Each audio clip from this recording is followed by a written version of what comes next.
Hello and welcome to Cinema Unveiled. Film की शुरुआत होती है केट से, जो एक हाई स्कूल टीचर है और लाइफ में टफ टाइम से गुजर रही है, जबकि मेग अपने एशियन प्रोडक्ट्स एक अमेरिकन कंपनी को बेचने की कोशिश कर रही है, जो बिल्कुल गलत जाता है।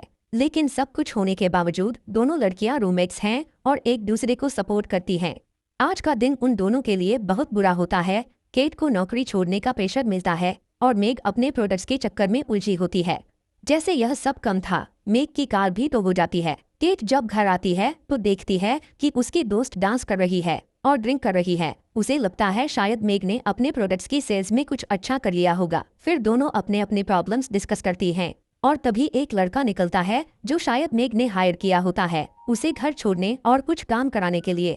फिर लड़कियां डिसाइड करती हैं कि अपने दुख दर्द को ड्रॉ करने का बेस्ट तरीका है एक अच्छी ड्रिंक और टीवी शो। और इसी वक्त मेग केट को चिढ़ाती है, ये कह के कि शायद वो कभी किसी लड़की के साथ बेड शेयर नहीं करेगी। ये सुनकर केट थोड़ा अपसेट हो जाती है और जल्दी बेड पे जाकर सो जाती है।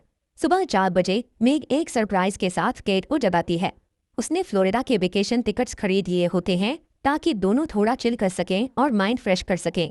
दोस्तों ने जल्दी से अपना सामान पैक किया और एयरपोर्ट निकल पड़े क्योंकि फ्लाइट सिर्फ 3 घंटे बाद थी। एयरपोर्ट पहुंचने पर उन्हें पता चलता है कि लाइन बहुत लंबी है, तो मेग एक अटेंडेंट को सेड्यूस करने की कोशिश करती है ताकि वो लाइन स्किप कर सकें और वो कामयाब हो जाती है। आखिर वो फ्लाइट टाइम पे पकड़ लेते हैं। केट को हाइट्स का फोबिया होता है, इसलिए मेग उसकी हेल्प करती है कुछ पिल्स देकर ताकि वो थोड़ा सेडेट हो जाए। प्लेन में एक बहुत हैंडसम लड़का उनके बीच आकर बैठता है क्योंकि उसने पहले से सीट रिजर्व की होती है। मेग जैसा एक्सपेक्टेड था, बिल्कुल भी टाइम वेस्ट नहीं करती उससे बात करने में। लड़का अपना नाम रयान बताता है और बोलता है कि वो एक शादी में जा रहा है। दोनों लड़कियां इंप्रेस्ड होती हैं और उसका अटेंशन पाने के लिए कम्पीट करना शुरू कर देती हैं। लेकिन बेचारी केट ने जो पिल्स ली थी उसके वजह से वो रयान के कंधे पे सो जाती है और अब मेग के पास पूरा टाइम है उसे बिना किसी रुकावट के सोशलाइज करने का। लेकिन पूरा सीन तब बिगड़ जाता है जब कैप्टन अनाउंस करता है कि एक हरिकेन की वजह से उन्हें सैन लुइस में इमरजेंसी स्टॉप करना पड़ेगा। जब वो वहां पहुंचते हैं तो दोनों लड़कियां एक होटल में चेक इन करती हैं, जहां उनका स्वागत एक इंडियन लड़का करता है। मेग का बैड लक तब शुरू होता है जब उसे पता चलता है कि उसका लगेज एयरलाइन ने खो दिया है और जैसे ये काफी नहीं था, होटल में कोई ढंग का रूम भी नहीं था। उन्हें एक छोटे से डॉर्मिटरी में रहना पड़ता है जो उनके एक्सपेक्टेशंस से काफी कम था। जब वो लोग होटल के रास्ते में होते हैं तो रयान से फिर से मिलते हैं। रयान बताता है कि उसके दोस्त की शादी कुछ दिनों में है और वो दोनों लड़कियों को बाद में ड्रिंक्स के लिए इनवाइट करता है। मेग को ड्रेस का इशू हो जाता है क्योंकि उसका सूटकेस गुम हो गया होता है और केट के पास सिर्फ एक ड्रेस होती है जो वो अपनी रात के लिए पहनती। थोड़ी डेस्परेट होकर मेग रिसेप्शनिस्ट से बात करती है और धमकी देती है कि अगर उसे एक प्रॉपर ड्रेस नहीं मिली तो वो होटल पर बैड रिव्यूज डाल देगी। केट रयान से मिलती है और उसे बताती है कि मेग एक छोटी सी दिक्कत के कारण नहीं आ पाई, लेकिन थोड़ी देर बाद मेग एक लग्जरी ड्रेस में आ जाती है। रयान तुरंत सबके लिए एक टेबल अरेंज कर लेता है। बार में लड़कियां क्रेग से मिलती हैं, जो एक ज्वेलर होता है और फ्लर्ट करने की कोशिश करता है, लेकिन मेग उसे इग्नोर कर देती है क्योंकि उसकी नज़र किसी और पर होती है। फिर रयान सबको सरप्राइज करता है एक टेबल लेकर, जहां एक कपल अपनी 10th एनिवर्सरी मना रहा होता है, जो रात को और भी स्पेशल बना देता है। ड्रिंक्स के दौरान रयान उनसे उनकी लाइफ के बारे में पूछता है और एडमिट करता है कि वो बस एक सिंपल फायर फाइटर है। मेग और केट ये सुनकर इम्प्रेस हो जाती हैं क्योंकि उन्हें अपनी फेवरेट सीरीज के एक फायर फाइटर कैरेक्टर से थोड़ा अट्रैक्शन था। फिर लड़कियां डांस फ्लोर पर जाती हैं और एक हार्ट विनिंग कॉम्पिटिशन शुरू हो जाता है। सब कुछ अच्छा चल रहा होता है जब तक मेग का डांस फ्लोर पर थोड़ा सीन नहीं हो जाता। उसका ड्रेस फट जाता है और सबके सामने उसकी कॉटन कैंडी रिवील हो जाती है। केट ये देखते ही तुरंत अपनी टोपी से उसकी चेस्ट कवर कर देता है, लेकिन उसके किसी दोस्त ने पहले ही सब कुछ रिकॉर्ड कर लिया होता है। रयान के साथ एक एक्साइटिंग रात के बाद केट और मेग को अगले दिन क्या करना है ये डिसाइड करना मुश्किल होता है। रयान उन्हें इनवाइट करता है अपने साथ सिटी एक्सप्लोर करने के लिए। रात को रूम में वापस जाते वक्त मेग अपनी डिटर्मिनेशन रिवील करती है कि वो रयान को जीत कर ही रहेगी और इस बात पर दोनों फ्रेंड्स के बीच एक लड़ाई शुरू हो जाती है। नेक्स्ट मॉर्निंग ग्रुप डिसाइड करता है कि वो हॉट एयर बलून राइड करेंगे और केट को हाइट का फियर होने के बावजूद वो राइड पर जाने के लिए तैयार हो जाती है, बस रयान के साथ रहने के लिए। जैसे ही हवा में बलून उड़ता है, केट पैनिक करने लगती है। रयान उसे कंफर्ट करता है और दोनों साथ में एक गाना गाने लगते हैं। दूसरी तरफ मेग रयान को इम्प्रेस करने के लिए $100 की शैंपेन खरीदती है, लेकिन जैसे ही वो शैंपेन खोलती है, कॉर्क सीधा जाकर बलून के गाइड की एक आंख में लग जाता है और गाइड अक्षम हो जाता है।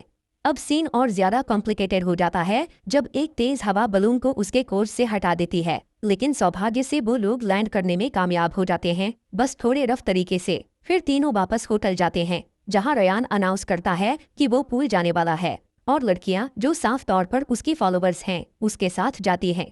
पूल के पास मेग अपना बेस्ट स्विमसूट पहनकर अपनी स्टाइल दिखाती है और केट का ड्रेस उसके कंपैरिजन में थोड़ा अजीब लगता है।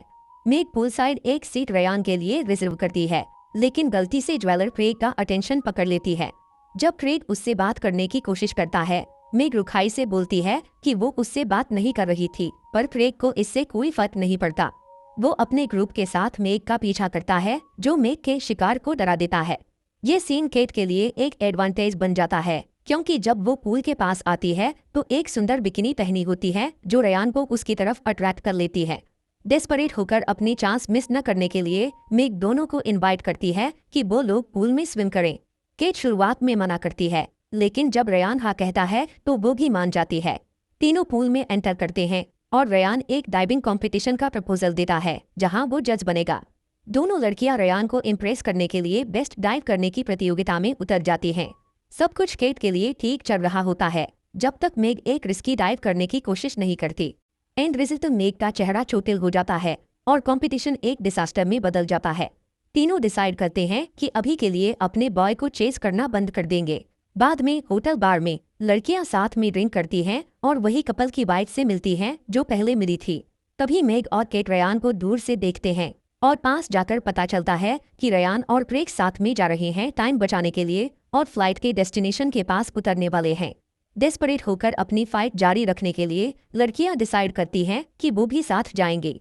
फिर जब सब कार में वापस बैठते हैं तो केट रयान से एक मसाज मांगती है।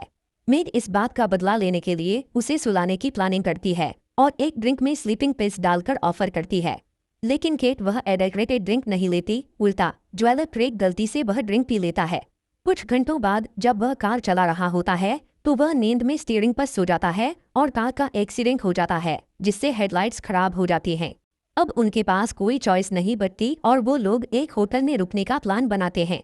होटल में केट को पता चल जाता है कि मेग ने ड्रिंक में कुछ मिलाया था और ज्वेलर को सिरेट किया था। रूम की डिमांड के बाद केट अपनी दोस्त से थोड़ा डिस्टेंस बनाने का फैसला करती है और दूसरे रूम में सो जाती है।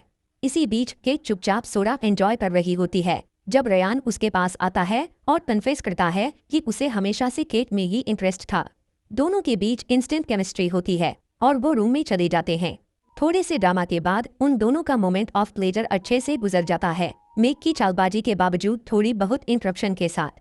अगले दिन ब्रेकफास्ट के वक्त मेग केट से मिलती है और कन्फेस करती है कि अब उन्हें यह कंपटीशन खत्म कर देना चाहिए, क्योंकि दोस्ती किसी भी लड़के से ज्यादा इम्पोर्टेंट है, खासकर एक ऐसे लड़के से जिसका थोड़ा डेविएशन प्रॉब्लम हो। उसकी दोस्त को थोड़ा अजीब लगता है जब वह रयान के डेविएशन प्रॉब्लम के बारे में जानकर सरप्राइज होती है। तभी ज्वेलर क्रेग वहां आता है और रिवील करता है कि रयान ने दरअसल कार चुराई थी।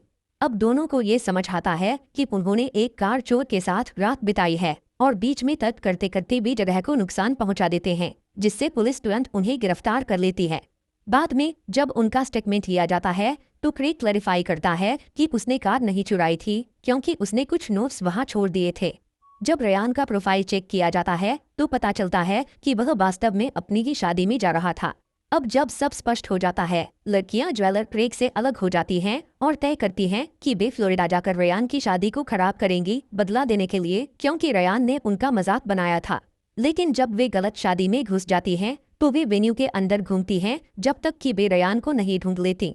रयान उनसे भागने की कोशिश करता है, लेकिन अंत में वह कोने में फंस जाता है और कन्फेस करता है कि वह दोनों के चार्म के आगे हार गया था, लेकिन अब भी अपनी पत्नी के साथ रहना चाहता है। उसने यह भी स्पष्ट किया कि लड़कियों ने कभी नहीं पूछा कि उसकी शादी कौन से दिन थी। तभी उसकी गर्लफ्रेंड वहां आती है और पता चलता है कि वह काफी कंट्रोलिंग और डोमिनेटिंग नेचर की है, जो उसे पूरी तरह से अपने कब्जे में रखती है। लड़कियां सोचती हैं कि बेकार में कुछ करने का कोई फायदा नहीं है, क्योंकि उन्हें लगता है कि कर्म अपना काम करेगा। अब उनकी रिटर्न फ्लाइट के लिए सिर्फ 4 घंटे बचते हैं। मेग हिम्मत जुटाती है और क्रेग की ज्वेलरी स्टोर जाकर अपने पिछले व्यवहार के लिए माफी मांगती है, मेग स्वीकार करती है कि उसने मूर्खता की थी और उसे एक पैशनेट किस देकर एयरपोर्ट के लिए निकल जाती है। एयरपोर्ट पर मेग केट से मिलती है और दोनों अपने मतभेदों को सुलझा लेती हैं। अब दोनों समझ जाती हैं कि अब समय आ गया है अलग होने का, ताकि दोनों अपनी पर्सनल ग्रोथ पर ध्यान केंद्रित कर सकें। केट वापस अपने घर जाकर अपनी करियर पर ध्यान देती है और हाई स्कूल प्रिंसिपल के प्रेशर में नहीं आती, और मेग अपने आप को इम्प्रूव करती है, केट के साथ डेट करती है और अपनी नई फ्रीडम का आनंद लेती है। चाहे वे दोनों एक ही अपार्टमेंट में अलग अलग रूम में रह रही हों, लेकिन अपनी पुरानी दोस्ती को बनाए रखने के लिए रेगुलरली एक दूसरे से मिलती रहती है। Thanks for watching. Don't forget to like and subscribe.